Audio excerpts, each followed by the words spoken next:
శివరాత్రి పండగకి ఉపవాసం ఎందుకుంటారు అసలు? ఎవరికైనా తెలిస్తే కామెంట్ చేయండి సరేనా? సంక్రాంతి పండగకే కలర్ ముగ్గులేస్తారా? నేను శివరాత్రి కూడా వేస్తా అని పొద్దున్నే లేచి స్నానం చేసుకొని దేవుడికైతే మొక్కేసాను. ఎందుకంటే ఈరోజు ఉపవాసం ఉంటున్నాను నేనైతే. అత్తమ్మ దగ్గర ఆశీర్వాదం తీసుకొని తర్వాత అయితే పతియే ప్రత్యక్ష దైవం అంటారు కదా, మా ఆయన దగ్గర కూడా మా ఆయన ఆశీర్వదిస్తూ ఏమంటున్నాడో తెలుసా?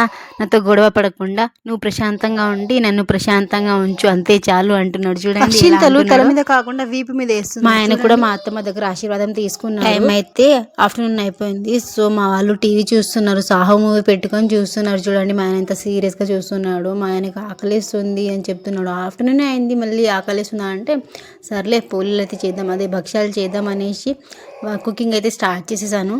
శనగపప్పు సాంబార్ అండ్ రైస్ అయితే వండేసాను. మళ్ళీ భక్ష్యాలు చేయాలనేసి భక్ష్యాల కోసం గోధుమ పిండి కలిపేసి పక్కన పెట్టేసుకొని ఇప్పుడైతే నేను బెల్లం పాకం చేద్దామనేసి వచ్చానమాట.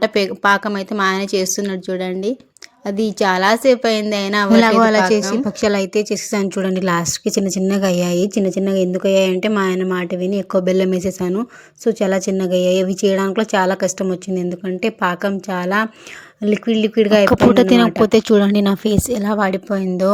నెక్స్ట్ డే మార్నింగ్ అనమాట ఇది. మార్నింగ్ లేచి స్నానం చేసేసుకొని పూలు తెంపేసి దేవుడికి అయితే పెట్టేసి ఆశీర్వాదం తీసుకొని ఇప్పుడైతే మళ్ళీ ఉపవాసం వదిలేదు. ఇక్కడ ఒక జోక్ జరిగింది నిన్న, అంటే శివరాత్రి రోజు అనమాట. మా ఆయన నేను ఉపవాసం ఉన్నామని చెప్పాను కదా, మా ఆయన అయితే ఎగ్జాక్ట్గా 3 o'clockకి అన్నాడు. చాలా ఆకలేస్తుంది అనేసి 3 o'clockకి పడుకుని మళ్ళీ ఒక హాఫ్ అన్ అవర్కి లేచి ఇక నా వల్ల కాదు అనేసి బాత్రూమ్కి వెళ్ళి చక్కచక్క స్నానం చేసేసుకొని వచ్చేసి దేవుడికి మొక్కేసి తినేసాడు. అన్నం తినేసాడు అనమాట. నేను అప్పటికి ఫుడ్ ప్రిపేర్ చేసి పెట్టేస్తాను కదా, అప్పటికి తినేసాడు. ఏంటి అలా తినకూడదు, తిన్నావు ఎందుకంటే నాకు ఆకలిస్తుంది, నా వల్ల కాదు అనేసి తిన్నాడు. కొంచెం ఫుడ్ ఉంది కాబట్టి తినేసి మళ్ళీ షాప్కి వెళ్ళాడు. షాప్కి వెళ్ళి తింటా అని షాప్కి వెళ్ళి తినేసరికి షాప్స్ అక్కడేమో క్లోజ్ ఉన్నాయని చెప్పి మళ్ళీ తిరిగి వచ్చి శివరాత్రికి ముందు రోజు చాలా కాన్ఫిడెంట్గా అన్నాడు, నేనైతే ఉపవాసం ఉంటున్నాను, నువ్వు ఉంటున్నావా లేదా, నేనైతే డెఫినెట్లీ నైట్ వరకు ఉంటాను అని చెప్పాడు. నాకు ఏమోలే ఉంటాడులేమో అనుకున్నా. లాస్ట్ ఇయర్ ఇద్దరం ఉండలేదు, ఎందుకంటే నేను ప్రెగ్నెంట్గా ఉన్నాను అప్పుడు. సో ఉండలేదు, మా ఆయన కూడా ఉండలేదు. ఇప్పుడు ఇద్దరం ఉందామనేసి ఉన్నామన్నమాట. సో ఇలా చేసేసాడు, మిడిల్కి డ్రాప్ చేసేసాడు అనమాట. నాకైతే నవ్వు లిటరల్లీ గైస్, మా ఆయన అయితే ఆకలికి అస్సలు తట్టుకోలేడు అనేసి నాకు నిన్ననే తెలిసింది. అందుకే సర్లే తినేసేయని అనేసి నేను నిన్న 2 liters ఆఫ్ వాటర్ తాగేసి మళ్ళీ 2 bananas తిన్నాడు. మళ్ళీ ఎందుకు ఆకలిస్తుందబ్బా అనేసి అనిపించింది నాకైతే. సర్లే మా ఆయన అయితే ఉండలేడు కదా నైట్ వరకు, నేనన్నా ఉందామనేసి నేను నైట్ ఏం తినలేదు. నైట్ ఫ్రూట్స్ తినేసి మార్నింగ్ అయితే ఉపవాసం వదిలేద్దాం అనేసి అనుకున్నాను అనమాట. సో మార్నింగ్ లేచి దేవుడికి అయితే పూజ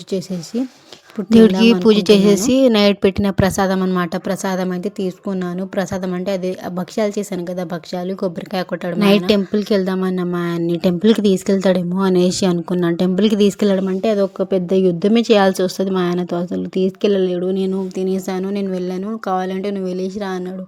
నేను ఒక్కదాన్ని ఎలా వెళ్తా అనేసి నేనైతే వెళ్ళకుండా ఇక్కడే ఉపవాసం వదిలేసాను అనమాట. అదే ఫ్రూట్స్ తినేసి స్టాప్ చేసేసాను. మార్నింగ్ ఎలాగో లేచి చేస్తాననేసి నేనైతే ఇప్పుడు 5 items వేసుకున్నాను చూడండి. బనానా, ఖర్జూరం, డ్రై ఖర్జూరం, కొబ్బరి ముక్క అండ్ నేను చేసిన భక్ష్యాలు 5. మేమైతే వీటితోనే ఉపవాసం వదులుతాం. మరి మీరు ఏం తిని ఉపవాసం వదులుతారో చెప్పండి. వేరే ఫ్రూట్స్ కూడా యాడ్ చేసుకోవచ్చు, మనము గ్రేప్స్ కానివ్వండి, వేరే ఫ్రూట్స్ అనమాట. మీరేమన్నా ఏం తింటారో కమెంట్ చేయండి కమెంట్ బాక్స్. ఫస్ట్ అయితే దేవుడికి కొట్టిన టెంకాయ నుంచి చిన్న కొబ్బరి మొక్క తీసుకొని ఎండు ఖర్జూరం హెల్త్కి చాలా బెనిఫిట్ చేసేదండి. నేను ఒక క్వశ్చన్ అడిగాను కదా మీకు, అది శివరాత్రి పండుగకి ఫాస్టింగ్ ఎందుకు ఉంటారు అనేసి. మనం వింటర్ సీజన్ వెళ్ళేసి సమ్మర్ సీజన్ అయితే స్టార్ట్ అయ్యేటప్పటికి దానికి ఆ సీజన్కి ఈ సీజన్కి మిడిల్లో జంక్షన్ లాగా ఈ శివరాత్రి చలికాలం అనేసి విడివిడిగా ఏవేవో ఫుడ్స్ తింటాం మనము. మన మెటబాలిక్ ఇష్యూస్ అయితే ఇప్పుడు వస్తాయి. గట్ సెల్స్ స్ట్రాంగ్ అవ్వడానికి, మన స్టమక్ అనేది హెల్దీగా ఉండడానికి అయితే ఒక్కరోజు శివరాత్రికి అనేది ఫాస్టింగ్ అనేది పెడతారంట. అది నేను చెప్పింది కరెక్టేనా, లేకపోతే మీకు ఎవరికైనా వేరే ఆన్సర్స్ తెలిస్తే కమెంట్ చేయండి గైస్, ఓకేనా? నాకైతే నేను తెలిసింది చెప్పాను. అదే అంటే నేను వీడియోలో చెప్పాను కదా నిన్న భక్ష్యాలు చేశాను అనేసి. ఆ భక్ష్యాలు అయితే చూపిస్తున్నాను. నిన్ననే అది రెసిపీ అయితే చూపిద్దాం అనుకున్నాను, కానీ కొంచెం బాగా రాలేదు, ఎందుకంటే బెల్లం ఎక్కువ వేసేసాను. పాకం అయితే లిక్విడ్గా అయిపోయింది అనమాట. అయినా టేస్ట్ చాలా బాగా తెలుసా గైస్, నిజంగా నేనైతే 3 తిన్నాను. ఇంకెప్పుడైనా వేరే ఫెస్టివల్ వచ్చినప్పుడు అయితే భక్ష్యాల రెసిపీ, భక్ష్యాలు ఎలా చేస్తారు అనేసి అయితే వీడియో చేసి, చాలా మంది భక్ష్యాలు చేయడానికి అయితే గోధుమ పిండి కాకుండా మైదా పిండి అయితే వాడుతూ ఉంటారనమాట. మైదా పిండి వాడడం చాలా అంటే చాలా డేంజర్ అనమాట. ఇదైతే అస్సలు వాడకండి, ఓకేనా? వీడియో నచ్చితే సబ్స్క్రైబ్ చేసుకోండి ఫ్రెండ్స్. Thank you.